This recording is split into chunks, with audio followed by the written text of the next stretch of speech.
കഴിഞ്ഞ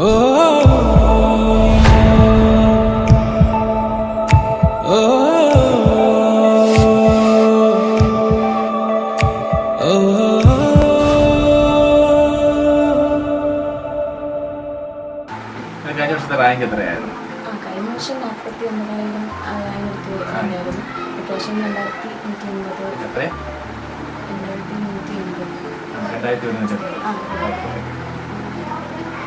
അതെങ്ങനെയാണ് കിട്ടിയത്? അപ്പോൾ കഴിഞ്ഞ വർഷത്തേക്ക് കൂടുതൽ ഹാർഡ് വർക്ക് ചെയ്യാൻ പറ്റും. പിന്നെ ദർശനയുടെ സ്പെഷ്യൽ ബാച്ചിൽ എല്ലാ എക്സാംസും പിന്നെ ഡൗട്ട് ക്ലിയറൻസും ദിവസം ഉണ്ടായിരുന്നു.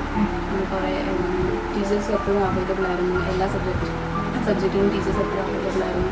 എപ്പോൾ ഡൗട്ട് ചോദിച്ചാലും മിസ്മാരെല്ലാം ഇപ്പോൾ എന്ത് ഡൗട്ടാണെങ്കിലും അവരെല്ലാം നന്നായിട്ട് പറഞ്ഞു തരും. പിന്നെ നമ്മൾ ടെൻഷൻ ആയപ്പോഴും എല്ലാം അവരെ നമ്മൾ ഹാൻഡിൽ ചെയ്യും. പിന്നെ കോൺഫിഡൻസ് കൂട്ടാൻ നമുക്കെല്ലാം ഹെൽപ്പ് ചെയ്യും.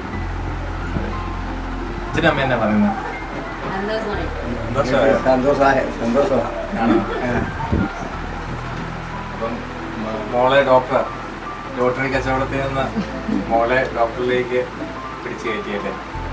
ഇനി അടുത്ത മെഡിക്കൽ കോളേജിലേക്ക് പോയച്ചാൽ മതി.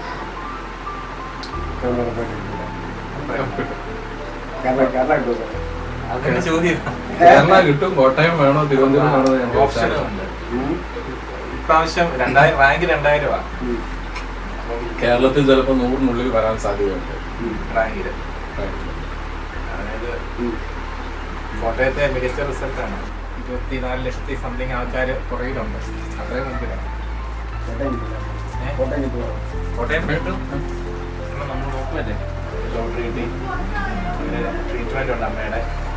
അതിൻ്റെ പ്രോജക്റ്റ് സത്യം പറഞ്ഞാൽ ഒരു സാധാരണക്കാരെ ഒരാളെങ്ങനെ എന്നാ പറയുന്നത്, വേണ്ടെന്ന് വെക്കത്തുള്ളൂ. 1 വർഷം കിട്ടിയില്ല അല്ലേ? വീട്ടുകാർ അയൽക്കാരൊക്കെ പറഞ്ഞില്ലായിരുന്നോ? ഇവിടെ ഒന്നും പറഞ്ഞില്ല, വേറെ ഡിഗ്രിക്ക് പോകാനൊന്നും പറഞ്ഞില്ലേ? എന്നാ പറഞ്ഞു? എല്ലാരും പറഞ്ഞല്ല, അത് പറ. എന്തിനാ റിപ്പീറ്റ് ചെയ്യുന്നതല്ലേ? പ്രായം പോയി 1 വർഷം കഴിഞ്ഞപ്പോൾ.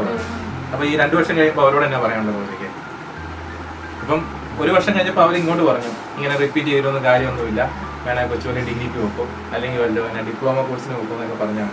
അപ്പൊ നമ്മള് റാങ്ക് തന്നിരിക്കുന്നത് 2000 റാങ്ക്. അപ്പൊ അവരോടൊക്കെ എന്നാ പറയാനുള്ളത്? അപ്പം എന്തുമാത്രം പ്രതിസന്ധി ഉണ്ടെങ്കിലും നമ്മള് സ്വപ്നം നേടിയെടുക്കാൻ പറ്റുമല്ലേ? ഇനി മികച്ച സ്വപ്നങ്ങളിലേക്ക് പോട്ടെ. ദർശനം ഒത്തിരി സഹായിച്ചിട്ടുണ്ടോ? പഠിക്കുന്ന കാര്യത്തിൽ പിന്നെ എന്താ ഫീസ് ഒന്നും വാങ്ങിയിട്ടില്ല. യൂണിവേഴ്സിറ്റി കിട്ടിയിരുന്നു. പിന്നെ ഫുഡിന്റെ കാര്യത്തിലും എന്നും അവിടെ ഫുഡ് അവൈലബിൾ ആയിരുന്നു. എനിക്ക് എല്ലാ കാര്യത്തിലും ഭക്ഷണം അതെ അവിടെ തന്നെയായിരുന്നു ഫുഡൊക്കെ കഴിക്കുന്നത്. വൈകുന്നേരം ആകുമ്പോൾ കിടക്കാൻ വേണ്ടി വിട്ടുകൊടുക്കും. അതെ, അവിടെ പഠിക്കാനുള്ള എല്ലാ ഫെസിലിറ്റീസും ഉണ്ടായിരുന്നു. ഞങ്ങൾ ക്ലാസ്സിലാണെങ്കിലും കുറച്ച് പേരുണ്ടായിരുന്നു. ഞങ്ങൾക്ക് ഇത്ര അങ്ങനെ ഡിസ്റ്റർബൻസ് ഒന്നും വന്നിട്ടില്ല. ക്ലാസ് ഐസൊലേറ്റഡ് ആയിട്ടുള്ള ഒരു ക്ലാസ് പോലായിരുന്നു. പിന്നെ അപ്പൊ ഇപ്പൊ ഇങ്ങനെ ഒരാൾ ഈ വർഷം റിപ്പീറ്റ് ചെയ്തിട്ട് കിട്ടിയില്ല മാർക്ക്. ഇപ്പം റോജയ്ക്ക് 590 മാർക്ക് കിട്ടി, പക്ഷെ എല്ലാവർക്കും അത്ര മാർക്ക് വന്നിട്ടില്ല. അങ്ങനെയുള്ളവരുടെ റോജയുടെ ഒരു സജഷൻ എന്താണ്?